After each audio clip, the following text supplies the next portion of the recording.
Primeiro a patadas e posteriormente a puñazos. O vídeo no que aparece este mozo esnaquizando a un dos bonecos da decoración de Nadal foi subido a redes. En poucas horas xa o visionaran miles de persoas. Que estamos ante un comportamento totalmente irracional, evidentemente é condenable. Eu creo que o rapaz que provoca eses feitos e sobre todo o seu entorno familiar teñen que facer unha reflexión seria. Grazas a él a policía local puido identificalo.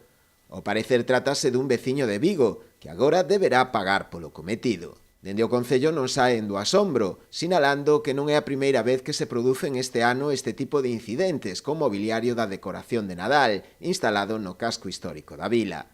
Neste caso puido darse co seu autor. Dende o Executivo xa anunciaron que presentarán contra él a correspondente denuncia para que se faga cargo dos gastos causados. Pois intentar facerlle ver que se pode pasar ben sin necesidade de levar a cabo unha acción deste tipo. Creo que hai que aproveitar para, a través desas imaxes que están difundidas polas redes e que prácticamente xa visualizou a maior parte da poboación, pois facer un chamamento ao respeto por parte de todo o mundo e que permita pois disfrutar das festas sin necesidade de causar este tipo de desperfectos, este tipo de danos.